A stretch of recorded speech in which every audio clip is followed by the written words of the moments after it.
contas. Eu vou che dicir unha cousa, cos euros sentime máis enganado que co final de Los Serrano. Totalmente, totalmente. Que xa é dicir, fixéronos o timo da estampita en toda a regla. É que con isto xa, cando éramos pequenos non podíamos soñar, porque, por exemplo, cambiáronse cando eu tiña 8 anos. Ti recordas ese momento, o cambio das pesetas euros? E recordo eses 2 anos, non? Do 2002 ou 2004, que convivían pesetas e euros. É certo. Era un auténtico Cristo todo, porque ías con pesetas, devolvíanche euros, non sabías como eran as contas, tiñas que ter un acto de fe. Totalmente. Ou entregar os cartos. Eu teño moi vivido o momento que lle cambiamos na carteira a miña bisaboa, metimos os euros e a verdade é que estaba absolutamente asombrada co que brillaban esas moedas. Claro, estaban recén saídas da máquina, xa non brillan tanto, pero nós hoxe quixemos tirar de arquivo e lembrar como se viviu ese momento en Galicia.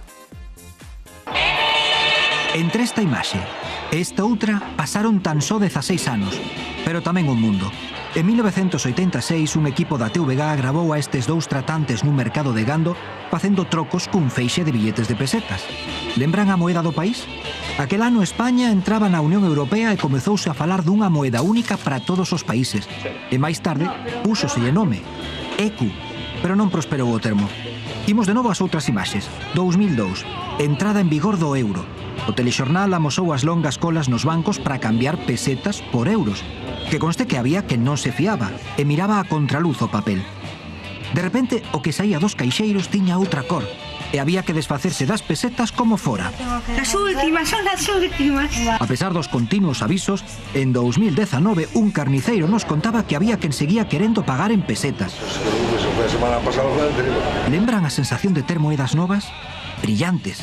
Se teñe máis de 40, fagan memoria e revisen esta lista de prezos do 86 e choren se queren. Un rapaz podía sair facer os recados para a nai e volver con pan, aceite e ata un tebeo por pouco máis de 2 euros. En 2002, co euro comezou o redondeo dos prezos e nesas andamos aínda. A peseta é hoxe un produto para os nostálxicos, pero non hai tanto que a tiñamos nas mans. Non foi tanto, non? As pesetas, que maravilla as pesetas.